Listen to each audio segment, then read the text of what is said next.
दोस्तों, बिग सोचो में खुश आमदीद। हमारी ज़मीन के नक्शे को अगर देखा जाए तो इंतहाई शुमाल में कुतुब शुमाली के ऐन ऊपर America, Russia, Canada, Norway, Greenland, Iceland से घिरा पानी और बर्फ़ से ढका एक वसी और अरीज़ खित्ता है।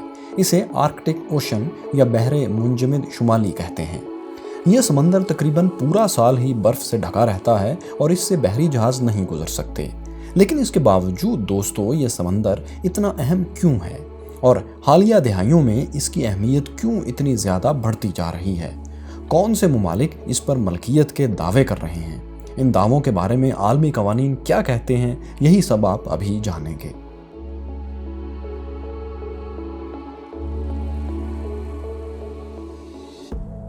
दोस्तों, ज़मीन के इंतहाई शुमाली हिस्से पर मौजूद बहरे मुंजमद शुमाली और इससे मुल्हिका छोटे समंदरों और रूस, America, Canada, Norway, Finland, Sweden के शुमाली हिस्सों और इसके अलावा ग्रीनलैंड और आइसलैंड पर मुश्तमिल इलाका आर्कटिक रीजन कहलाता है। आर्कटिक ओशन या बहरे मुंजमद शुमाली इस रीजन के दरमियान में कुतुब शुमाली पर वाक़या है और इसका कुल रकबा 1,40,00,000 मुरब्बा किलोमीटर है।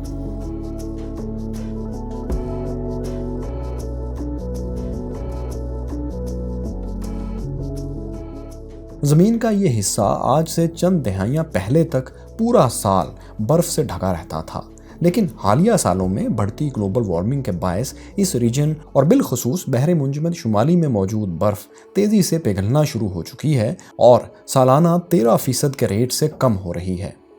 पिछली 4 दहाइयों में यहाँ बर्फ़ की सतह में काफ़ी ज़्यादा कमी देखने में आई है। माहिरीन के मुताबिक अगर आर्कटिक ओशन से बर्फ़ इसी रफ्तार से हटती रही, पिघलती रही, तो ये इलाका 2035 तक मौसम गर्मा के दौरानिये में मुकम्मल तौर पर आइस फ्री हो जाया करेगा। आर्कटिक ओशन से बर्फ़ का पिघलना बैनुल-अक़वामी माहौलियात के लिए ख़तरनाक तो है ही, लेकिन बर्फ़ की कम होती हुई सतह ने एक नया स्ट्रेटजिक मसला भी खड़ा कर दिया है। दोस्तों, अब चूंकि बर्फ़ की सतह में हर गुजरते साल के साथ तेज़ी से कमी वाक़या हो रही है, तो बहरे मुंजमद शुमाली के साहली ममालिक इसको एक अपॉर्चुनिटी के तौर पर भी देख रहे हैं और इसके ज़्यादा से ज़्यादा हिस्से पर अपना कब्ज़ा साबित करने की कोशिशों में लगे हुए हैं। हर मुल्क बढ़ चढ़ कर इस समंदर पर अपनी मलकियत ज़्यादा से ज़्यादा साबित करना चाहता है और ये भी देखते हैं कि आखिर क्यों इस खित्ते के दूसरे ममालिक इसके लिए दुश्मनी तक मोल लेने को तैयार बैठे हैं। इसकी 2 बहुत अहम वजूहात हैं। पहली वजह का अगर जायज़ा लिया जाए तो माहिरीन के मुताबिक ये समंदर हमारी ज़मीन पर मौजूद गैर दरियाफ्त शुदा मादनी ज़खायर का 22% 22% अपने अंदर छुपाए हुए है। जाहिर है, इन हालात में कोई भी साहली मुल्क यही चाहेगा कि वो इसके ज़्यादा से ज़्यादा हिस्से को अपने कंट्रोल में ले और इस हिस्से में मौजूद मादनी ज़खायर का मालिक भी बन जाए। इसके अलावा फ़िशिंग भी चूँकि एक बहुत बड़ी इंडस्ट्री है, तो दावेदार मुल्क को क्लेम की गई हदूद में फ़िशिंग का हक भी हासिल हो जाएगा। फिर दूसरी अहम वजह यह है कि इस समंदर में वाक़या 2 बहरी रास्ते नॉर्दर्न सी रूट और नॉर्थ वेस्टर्न पैसेज भी जब आने वाले बरसों में जहाज़रानी के लिए साजगार हो जाएंगे, यानी शिपिंग के लिए, तो इसके साहली ममालिक ये भी चाहेंगे कि इनके बहरी रास्तों पर कंट्रोल इनका हो, बंदरगाहें वगैरह इन्हीं के इलाके में कायम हों। चलिए दोस्तों, इन नए बहरी रास्तों का दूसरे बहरी रास्तों के साथ एक मुआवजा करके देख लेते हैं, ताकि ये समझने में आसानी रहे कि ये नए बहरी रास्ते इतने अहम क्यों हैं। दोस्तों, नॉर्दर्न सी रूट के ज़रिए जापान से शुमाल मगरबी यूरोप तक का बहरी फासला सुएज़ कैनाल रूट के मुकाबले में 40% तक कम होकर रह जाएगा और जाहिर है इस रास्ते से होने वाली तिजारत की कॉस्ट भी बहुत कम आएगी। इस तरह दूसरे बहरी रास्ते नॉर्थ वेस्टर्न पैसेज के ज़रिए जापान से न्यूयॉर्क, अमेरिका तक का बहरी फासला पानामा कैनाल के मुकाबले में 17% तक कम हो जाएगा।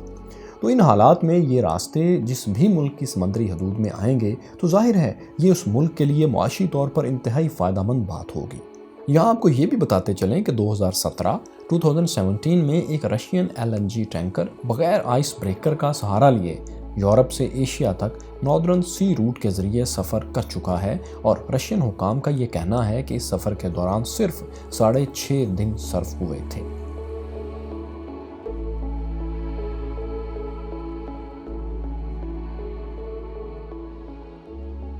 आइए अब ये भी देख लेते हैं कि आर्कटिक रीजन के ममालिक के इस समंदर पर क्या क्या दावे हैं और इनके बारे में समंदरी हदूद का तयन करने वाला कानून क्या कहता है। United Nations convention on the laws of sea के मुताबिक किसी भी मुल्क के साहिल से लेकर 200 नॉटिकल माइल्स यानी 370 किलोमीटर 370 किलोमीटर तक का समंदर इस मुल्क की इलाकाई हदूद में शामिल होगा और इस हदूद में इस मुल्क को फिशिंग, शिपिंग, ड्रिलिंग का कंट्रोल और हक हासिल होगा। इस हद को एक्सक्लूसिव इकोनॉमिक जोन कहा जाता है। लेकिन दोस्तों, इसी कानून के मुताबिक अगर कोई मुल्क तकनीकी बुनियादों पर यह साबित करने में कामयाब हो जाए कि वो इससे ज़्यादा समंदरी हदूद का मालिक है तो इसकी हदूद में इजाफा भी हो सकता है। लेकिन इसी कानून की कुछ शिकें ऐसी हैं जो इसको और भी पेचीदा बना देती हैं। दोस्तों, आर्कटिक ओशन के मखसूस हिस्सों पर मुख्तलिफ वजूहात की बिना पर साहली ममालिक के क्लेम्स हैं और ये एक तनाज़े की सूरत हाल भी इख्तियार करते जा रहे हैं। अमेरिका, रूस, कनाडा, डेनमार्क के ये क्लेम्स क्या हैं, आइए अब इनको भी एक दफ़ा बारी बारी देख लेते हैं। सबसे पहले रूस के दावे का जायज़ा लेते हैं। रूस बहर मुंजमन शुमाली की तकरीबन 53% साहली पट्टी पर मौजूद है और रूस अपने एक्सक्लूसिव इकोनॉमिक जोन के अलावा भी बहर मुंजमन शुमाली के बड़े हिस्से पर अपनी मलकियत का दावा करता है। रूस ने अपने इस दावे के लिए बाकायदा एक क्लेम यूनाइटेड नेशन को सबमिट भी किया हुआ है। रूस का ये दावा है कि आर्कटिक ओशन के अंदर एक पहाड़ी सिलसिले की अर्जियाती खसूसियात रूस के इलाके में ज़मीन पर पाए जाने वाले एक पहाड़ी सिलसिले और ज़मीन से बिल्कुल मिलती जुलती हैं, यानी इसी की एक्सटेंशन है, इसी की बढ़ी हुई शक्ल है। इसलिए इस पहाड़ी सिलसिले की मलकियत का हक रूस को दिया जाए। लेकिन यहाँ जो दिलचस्प बात है वो ये है कि जिस हिस्से के बारे में रूस क्लेम करता है, इसी हिस्से के बारे में डेनमार्क भी ग्रीनलैंड की वजह से दावा करता है कि ये इलाका इसकी हदूद में आता है। यहाँ पर कनाडा का दावा भी है कि ये इसकी कॉन्टिनेंटल शेल्फ की एक्सटेंशन है। यूँ तीनों ममालिक के क्लेम्स एक दूसरे पर ओवरलैप करते हैं। अगरचे ये कॉन्फ्लिक्ट अभी इतना शदीद नहीं हुआ, लेकिन ये कहा जा रहा है कि आने वाले दिनों में जब आर्कटिक ओशन की बर्फ़ मुकम्मल तौर पर पिघल जाएगी तो ये तनाज़ा मज़ीद शिद्दत इख्तियार करेगा और इन आर्कटिक नेशंस के दरमियान किसी मुमकिन जंग के ख़तरात भी बहरहाल मौजूद हैं। आर्कटिक ओशन में एक कॉन्फ्लिक्ट कनाडा और डेनमार्क के दरमियान भी है। बहरे मुंजमन शुमाली में आबनाए नॉर्थ स्ट्रेट में मौजूद हैंस आइलैंड के बारे में कनाडा का दावा ये है कि ये इसकी समंदरी हदूद में आता है, जबकि डेनमार्क का ये दावा है कि ये इसकी हदूद में है। हालांकि इस हैंस आइलैंड पर कोई सब्ज़ा या मादरी ज़खायर दरियाफ्त नहीं हुए, लेकिन ये तो सिर्फ एक चट्टान है। हालांकि हैंस आइलैंड पर ना तो सब्ज़ा है, ना इसके नीचे मादनी ज़खायर हैं, बल्कि ये तो सिर्फ एक उठी हुई चट्टान है। लेकिन इसकी मलकियत हासिल करने वाले मुल्क को इसके अतराफ़ में समंदरी कानून के मुताबिक मादनी ज़खायर तलाश करने और इन्हें निकालने का हक हासिल हो जाएगा। लिहाजा ये तनाज़ा भी काफ़ी शिद्दत इख्तियार करता जा रहा है।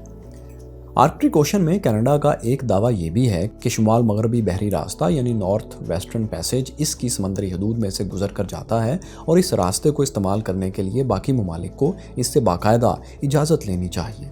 लेकिन इस पर भी बाकी ममालिक और बिलखुसूस अमेरिका का ये मौक़िफ़ है कि ये बहरी गुज़रगाह इंटरनेशनल वाटर्स में है, कनाडा का इस पर हक नहीं है और गैर मुल्की बहरी जहाज़ों को बग़ैर किसी इजाज़त के यहाँ से गुजरने का हक हासिल है और वो कनाडा के इस दावे को नहीं मानते। बहरे मुंजमन शुमाली के मुल्हका समंदर बोफोर्ट सी में भी एक इशू चल रहा है और ये इशू है कनाडा और अमेरिका के माबैन। ये तनाज़ा बोफोर्ट सी में कनाडा और अमेरिका की समंदरी हदूद के क्लेम के बारे में है। यहाँ भी दोनों ममालिक ने एक्सक्लूसिव इकोनॉमिक जोन में जो अपनी अपनी बाउंड्री लाइन ड्रॉ की हुई है वो एक दूसरे से ओवरलैप करती है। माहिरीन के मुताबिक इस डिस्प्यूटेड रीजन में मादनी ज़खायर की एक बड़ी मिकदार मौजूद है, जिसकी वजह से कनाडा और अमेरिका इसकी मलकियत हासिल करना चाहते हैं। इसी तरह नॉर्दर्न सी रूट का ज़्यादा कंट्रोल रूस के पास है और रूस ने अपने साहिल पर मिलिट्री बेसिस बना रखी हैं, जिस पर अमेरिका को शदीद तहफ़्फ़ुज़ात हैं। दोस्तों, ये झगड़े सिर्फ आर्कटिक स्टेट्स के दरमियान ही नहीं हैं, बल्कि चाइना भी नियर आर्कटिक स्टेट होने की वजह से इस रीजन में ख़ास दिलचस्पी रखता है और रूस के साथ मिलकर पोलर सिल्क रूट बनाना चाहता है। यूँ ये मुमकिन है कि आने वाले सालों में चीन भी इस तनाज़े में एक फ्रीक के तौर पर सामने आए और ये मसला मज़ीद गंभीर हो जाए। आर्कटिक ममालिक के दरमियान इस मसले को लेकर अभी कोई मुआहदा नहीं हुआ, लेकिन एक आर्कटिक कौंसिल ज़रूर मौजूद है जो इन ममालिक के दरमियान कोऑपरेशन, कोऑर्डिनेशन और इंटरेक्शन का काम करती है।